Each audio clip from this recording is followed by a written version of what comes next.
विधानसभा में आज विधायकों ने जल जीवन मिशन के बजट आवंटन, दिव्यांग आरक्षण और सहकारी समिति सदस्यों को लेकर सरकार से जवाब मांगा।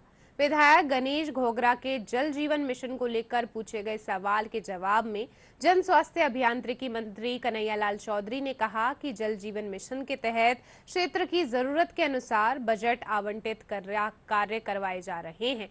वहीं फूल सिंह मीणा के दिव्यांग आरक्षण को लेकर पूछे गए प्रश्न के जवाब में सामाजिक न्याय एवं अधिकारिता मंत्री अविनाश गहलोत ने कहा कि केंद्र सरकार की गाइडलाइन और सुप्रीम कोर्ट के निर्देश के अनुसार नौकरियां और पदोन्नतियों के में दिव्यांगजनों को आरक्षण दिया जा रहा है। वहीं सुभाष मील ने सहकारी समितियों के सदस्यों को लेकर सरकार से जवाब मांगा। माननीय अध्यक्ष महोदय, मैं आपके माध्यम से मंत्री जी से पूछना चाहता हूं, कुछ निविदा प्रक्रियाधीन बताई आपने और कुछ कार्य प्रगतिरत बताएं, तो मैं ये कहना चाहता हूं, ये घर घर जल आप कब तक पहुंचा दोगे? माननीय मंत्री। माननीय अध्यक्ष महोदय, डूंगरपुर विधानसभा क्षेत्र में टोटल 179 गांवों के लिए 166 लघु योजना स्वीकृति और लगभग 16 गांवों के लिए मेजर प्रोजेक्ट के तहत स्वीकृति। टोटल इनकी 128 योजनाएं जो OTMP की है, ये तो अभी अनकम्प्लीट है, कुछ में काम चल रहा है, कुछ वर्क ऑर्डर दिए हैं लेट, काफ़ी लंबे समय से पेंडिंग थी। 2021 से लेके 22-23 से ये योजनाएं चल रही है।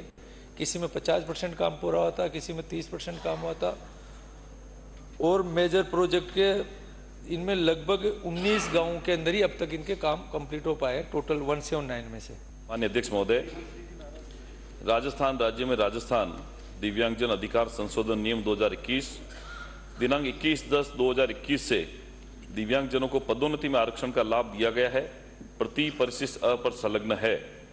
कार्मिक विभाग द्वारा सीधी भर्ती और पदोन्नति में दिव्यांगजनों को आरक्षण देने के संबंध में परिपत्र दिनांक 1 दिसंबर 2021 एवं संशोधित परिपत्र दिनांक 10/8/2022 जारी किया गया। प्रति परिशिष्ट ब पर संलग्न है। कार्मिक एवं प्रशिक्षण विभाग भारत सरकार द्वारा दिव्यांगजनों को पदोन्नति में आरक्षण के संबंध में कार्यालय ज्ञापन दिनांक 28/12/2023 जारी किया गया। प्रति परिशिष्ट स पर संलग्न है। केंद्र सरकार की तर्ज पर राजस्थान राज्य में भी दिव्यांगजनों को 2016 से काल्पनिक पदोन्नति देने के संबंध में विभाग में प्रस्ताव परीक्षणाधीन है।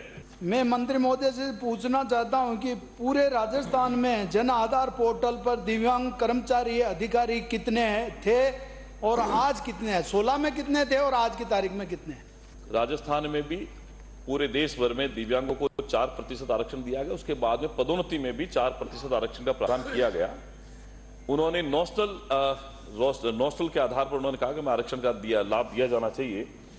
तो मैं सदन को अवगत कराना चाहूंगा कि माननीय सर्वोच्च न्यायालय के रिट पिटीशन सिविल संख्या 521/2008 राजीव गुप्ता बनाम भारत संघ के निर्णय के आदेशों की पालना में भारत सरकार के कार्मिक विभाग द्वारा दिनांक 30/6/2016 से दिव्यांगजनों को पदोन्नति में काल्पनिक लाभ देने के लिए ऑफिस मेमोरेंडम दिनांक 28/12/2023 जारी किया गया।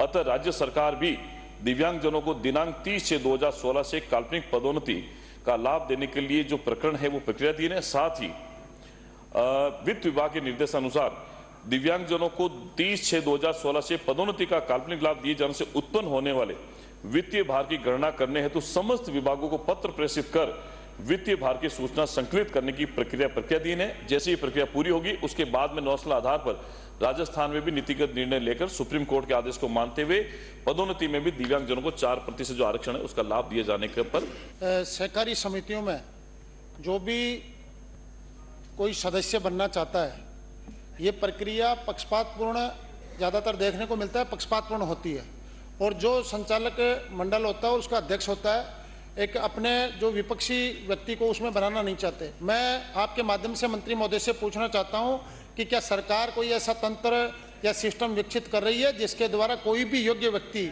बिना पक्षपात के उसका सदस्य बन सकता है? माननीय मंत्री जी। माननीय अध्यक्ष महोदय, मैं आपके माध्यम से माननीय सदस्य को अवगत कराना चाहूँगा कि ग्राम सेवा सहकारी समितियों में सदस्यता के लिए राजस्थान सहकारी सोसाइटी अधिनियम 2001 एवं नियम 2003 के में प्रावधान निर्धारित है।